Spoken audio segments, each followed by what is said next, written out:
Selamat datang siswa-siswi terkasih. Pada video kali ini kita akan membahas bab 1 yaitu sistem reproduksi pada manusia. Nah, sebelum masuk pada sistem reproduksi pada manusia ini, terlebih dahulu kita itu mempelajari tentang pembelahan sel. Kenapa? Karena reproduksi pada manusia itu dimulai dari pembelahan sel. Jadi untuk memahami tentang organ-organ reproduksi, maka kita harus memahami tentang bagaimana reproduksi itu berlangsung, yaitu dimulai dari pembelahan sel. Sebelum masuk pembelahan sel, kita lihat apa itu sistem reproduksi. Ya. Nah, sistem adalah suatu kumpulan bagian yang berbeda, namun saling bekerja sama dan mempengaruhi satu dengan lain untuk melakukan tujuan tertentu. Nah, kalau ini adalah sistem reproduksi, berarti sistem di sini tujuannya untuk bereproduksi. Nah, reproduksi apa? Reproduksi usaha makhluk hidup menghasilkan keturunan atau anak yang bertujuan untuk melestarikan jenisnya dari kepunahan, atau kata lain, cara makhluk hidup mempertahankan keberadaannya atau eksistensinya ya. Nah, kalau dari dua kata ini kita gabungkan, maka sistem reproduksi itu dapat diartikan sebagai bagian dari organ tubuh manusia yang dipergunakan untuk berkembang biak atau untuk menghasilkan keturunan atau anak dengan tujuan melestarikan keberadaannya atau mempertahankan keberadaannya. Itu pengertian dari sistem reproduksi. Ya, reproduksi itu dimulai dari tingkatan paling rendah pada tingkat organisasi kehidupan, yaitu sel. Jadi reproduksi itu dimulai dari tingkatan sel. Jadi kamu perlu diketahui juga bahwa mulanya manusia itu berasal dari satu sel, kemudian sel tersebut mengalami pembelahan terus-menerus hingga saat manusia dewasa diperkirakan terdapat sekitar 200 triliun sel. Jadi bayangkan dari satu sel menjadi sekitar 200 triliun sel. Jadi sebenarnya tubuh manusia ataupun individu itu sama halnya seperti puzzle. Kamu tahu puzzle? Nah, puzzle jadi masing-masing puzzle itu saling melengkapi, maka jadilah individu. Nah, dari kelas 7 kamu sudah mempelajari tentang tingkat sistem organisasi kehidupan ya. Jadi sel. Sel ini unit fungsional terkecil makhluk hidup. Kemudian jaringan ini adalah kumpulan dari sel yang sejenis. Organ, kumpulan dari jaringan. Kemudian sistem organ adalah kumpulan dari organ yang berfungsi atau memiliki tujuan tertentu. Kemudian baru membentuk organisme atau individu. Jadi reproduksi itu sebenarnya berlangsung dari sini, dimulai dari sini ya, dari tingkatan sel paling rendah. Nah, mengapa sel itu membelah? Kita masuk pada pembelahan sel ya. Mengapa sel membelah? Nah, sel merupakan unit fungsional terkecil penyusun makhluk hidup. Melalui proses pembelahan, sel itu memperbanyak diri. Jadi tujuannya itu salah satu adalah memperbanyak diri. Tadi kan di awal bahwa sel itu bermula dari satu sel, sehingga sampai manusia dewasa itu kurang lebih atau sekitar 200 triliun sel. Nah, pada makhluk hidup bersel satu atau uniseluler, ini kamu sudah dapat di kelas 7 ya. Makhluk hidup bersel satu atau uniseluler ini, pembelahan sel digunakan untuk berkembang biak atau bereproduksi. Untuk makhluk hidup bersel banyak atau multiseluler, pembelahan sel digunakan untuk memperbanyak sel somatis atau sel tubuh untuk pertumbuhan, dan sel gamet atau sel kelamin untuk pewarisan sifat, sehingga membantu membentuk individu baru. Jadi alasan dari sel itu melakukan pembelahan tidak lain tidak bukan adalah 3 hal di sini ya. Pertama, untuk pertumbuhan. Pertumbuhan itu adalah ciri-ciri makhluk hidup ya. Jadi untuk pertumbuhan, makhluk hidup dapat tumbuh karena sel-selnya bertambah banyak. Nah, jadi semakin banyak selnya, maka semakin besar ukuran makhluk hidup tersebut. Karena sel ini terus membelah ya. Jadi tujuannya itu untuk pertumbuhan pertama. Kemudian, alasan sel melakukan pembelahan kedua adalah untuk perbaikan. Jadi contohnya pada saat tubuh kita luka, maka terjadi kerusakan jaringan. Nah, perbaikan jaringan tubuh yang rusak ini dilakukan oleh sel. Jadi sel itu melakukan pembelahan lagi untuk mengganti jaringan-jaringan yang rusak. Yang ketiga, ini alasannya sel melakukan pembelahan adalah untuk reproduksi. Ini akan kita bahas. Untuk reproduksi, pada proses reproduksi seksual atau kawin, diperlukan sel kelamin untuk membentuk individu baru atau anakan. Pembentukan sel kelamin dilakukan dengan pembelahan sel. Ya. Jadi kita bahas dulu teori sel. Menurut Rudolf Virchow, semua sel berasal dari satu sel yang sudah ada sebelumnya atau omniselula e selula. Semua sel berasal dari satu sel yang sudah ada sebelumnya. Nah, kemudian pembentukan sel-sel baru atau anakan dari sel yang sudah ada sebelumnya terjadi melalui proses pembelahan. Pada dasarnya, reproduksi sel bertujuan untuk menambah jumlah dan jenis sel atau membentuk sel-sel lain dengan tujuan tertentu. Nah, sebelum kita membahas tentang jenis-jenis pembelahan sel, maka kita lihat sekilas dulu bahwa di dalam pembelahan sel itu ada yang berperan, yaitu ada yang namanya kromosom. Apa itu kromosom? Kromosom itu adalah struktur yang terdapat di dalam inti sel, ya. Jadi untaian panjang yang terdapat di dalam inti sel yang terdiri atas DNA. Jadi di dalam kromosom itu terdapat untaian panjang yang merupakan DNA.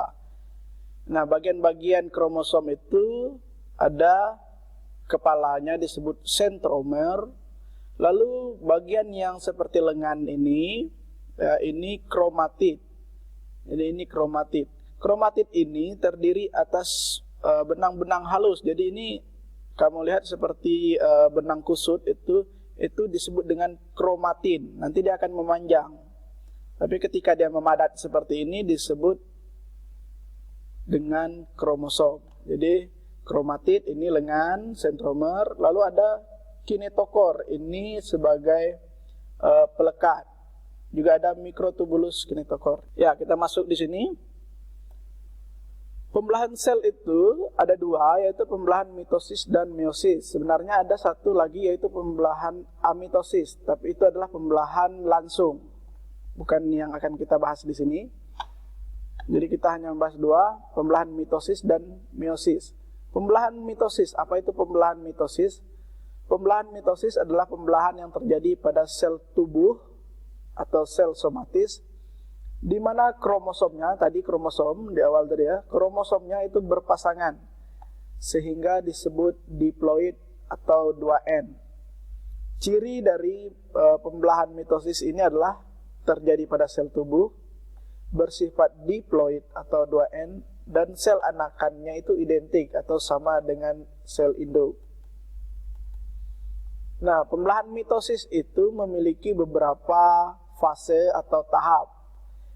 Pertama itu profase, metafase, anafase, dan telofase. Jadi keempat tahapan ini punya cirinya masing-masing. Di sini ada di buku paketmu. Kita lihat. Ya, tahap pertama dari mitosis adalah profase. Apa saja cirinya? Ciri dari profase itu adalah merupakan tahap yang paling lama dan paling banyak memerlukan energi. Kemudian benang kromatin menjadi kromosom. Jadi sebenarnya kromosom itu adalah kromatin yang memadat, ya. Jadi kromatin yang memadat. Jadi panjangnya itu, jadi kalau panjang itu disebut kromatin, tapi ketika memadat itu menjadi kromosom. Sebenarnya sama. Nah, kromosom yang mengganda ini menjadi dua kromatid. Tadi di depan di sekilas tentang kromosom itu kromatid yang lengannya, ya. Nah, dan masih melekat dalam satu sentromer. Kemudian membran inti dan nukleolus atau anak inti sel itu lenyap pada tahap ini. Jadi ini mulai lenyap, membran, ya, di sini membran, selubung dari inti sel, membran inti. Jadi selubung atau pelindung dari inti sel di sini mulai lenyap. Kemudian sentrosom memisah menjadi dua sentriol dan menuju ke arah dua kutub berlawanan. Ini, ya.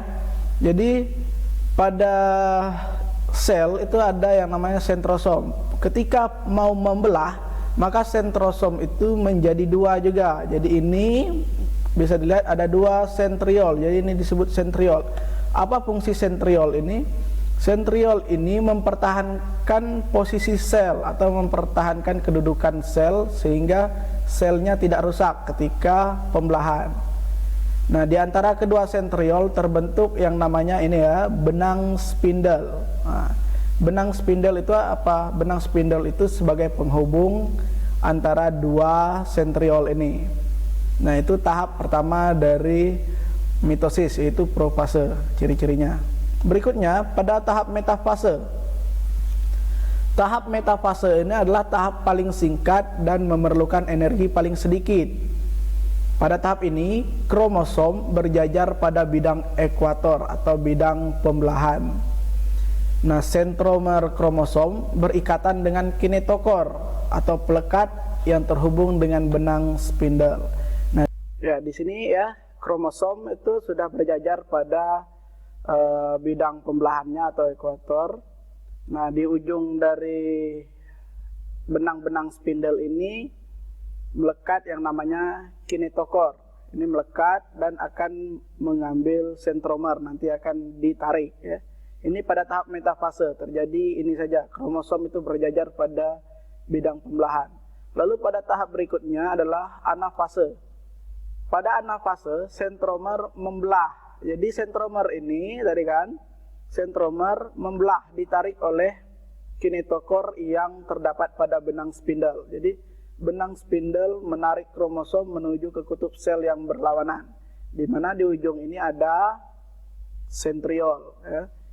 Jadi kromosom ini ditarik oleh benang spindle menuju kutub berlawanan. Itu yang terjadi pada tahap anafase. Pada tahap terakhir dari pembelahan mitosis adalah telofase. Telofase itu adalah tahap terakhir dan memiliki ciri-ciri sebagai berikut. Kromosom di sana berubah menjadi benang kromatin. Nah, kromosom yang tadinya memendek, ya benang-benangnya memendek, berubah menjadi kromatin lagi, memanjang. Benangnya memanjang lagi ini. Jadi bayangkan seperti benang yang kusut itu memendek, lalu benang yang kusut itu memanjang lagi pada tahap ini. Kemudian membran inti dan nukleolus atau anak inti terbentuk kembali. Di dalam ini mulai terbentuk lagi. Membran inti mulai terbentuk, selubung atau pembungkus dari inti sel mulai terbentuk. Lalu terjadi sitokinesis, pembagian sitoplasma. Jadi setelah nukleolus dan membran inti terbentuk, terjadi pembagian sitoplasma. Apa itu sitoplasma? Cairan yang terdapat dalam sel. Jadi terbagi di sini ya. Terjadi sitokinesis dan dihasilkan dua sel anakan identik dengan sel induk. Hasilnya ketika ini selesai, maka ada dua sel anakan dan sifatnya sama dengan induk. Itu untuk mitosis. Nah, bagaimana dengan pembelahan yang berikutnya adalah meiosis. Kalau pembelahan mitosis itu terjadi pada sel somatis atau sel tubuh, maka pembelahan meiosis itu terjadi pada sel kelamin atau gamet ya.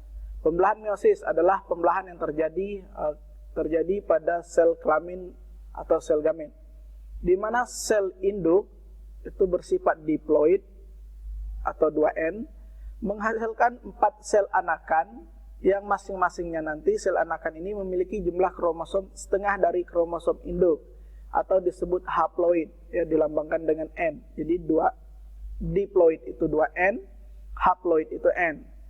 Ciri dari pembelahan meiosis adalah terjadi pada sel kelamin dan bersifat haploid. Nah, apa saja tahapannya? Jadi untuk meiosis ini punya tahapan yang sama seperti mitosis, hanya saja dia 2 kali pembelahan. Kalau pada mitosis itu hanya profase, metafase, anafase, dan telofase, pada meiosis itu ada profase 1, ya.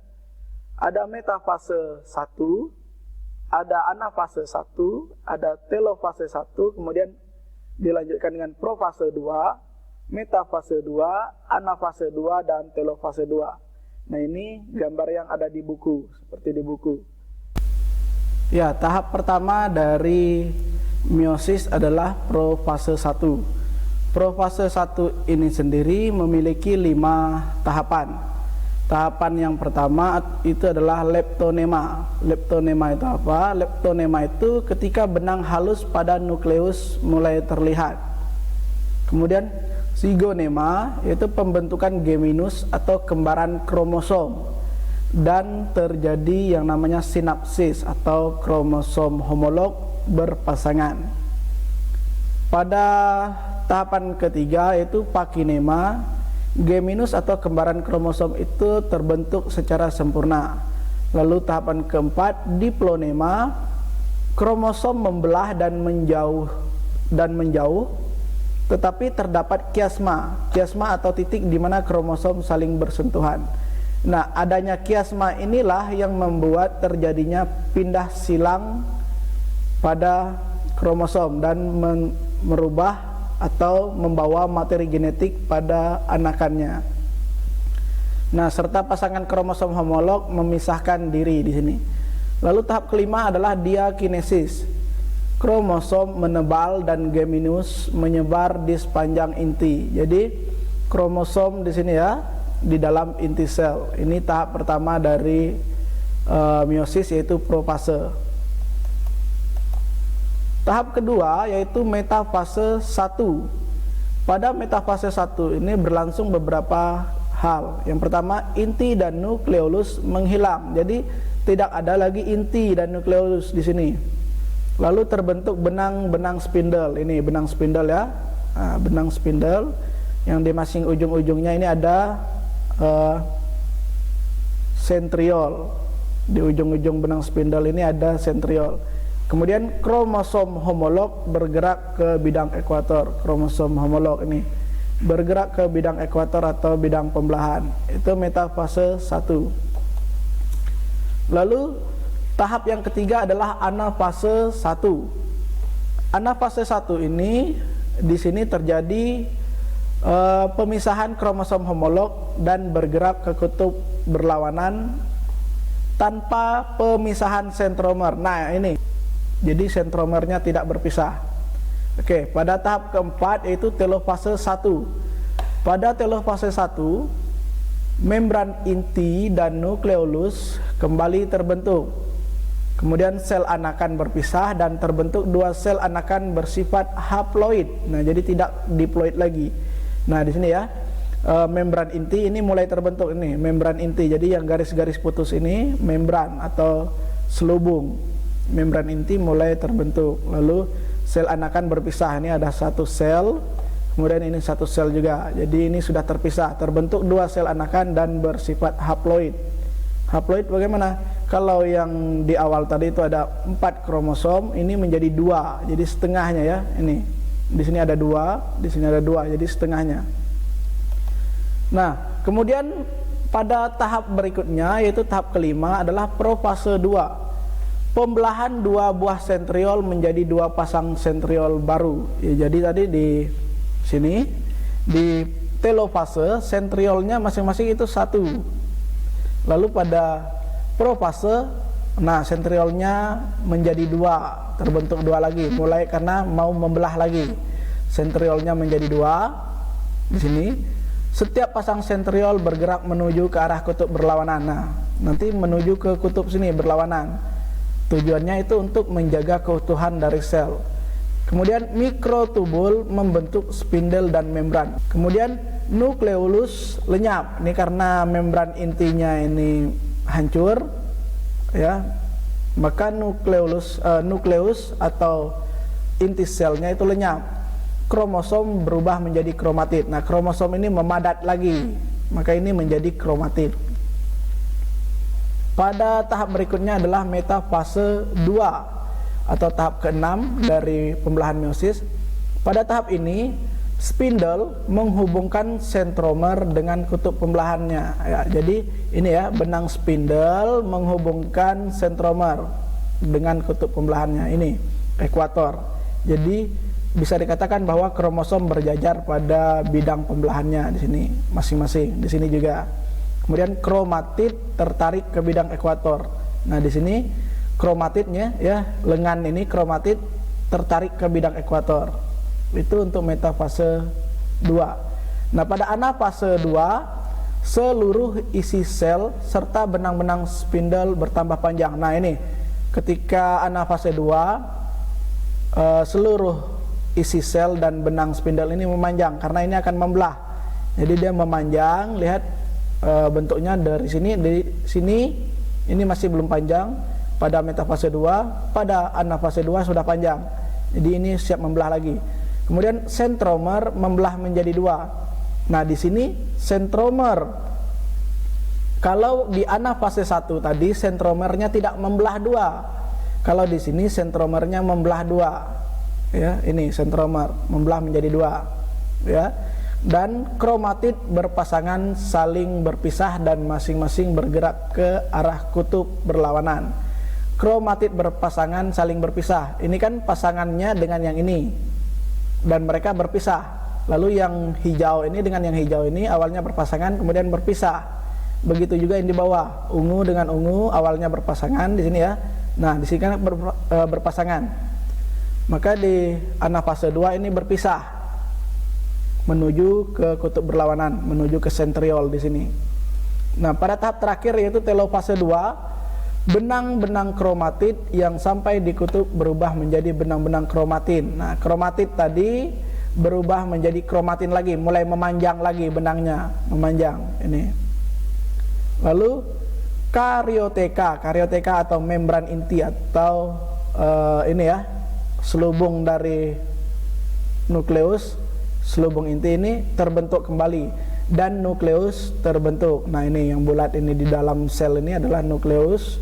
Dan ini garis-garisnya adalah karioteka atau membrannya atau pelindungnya.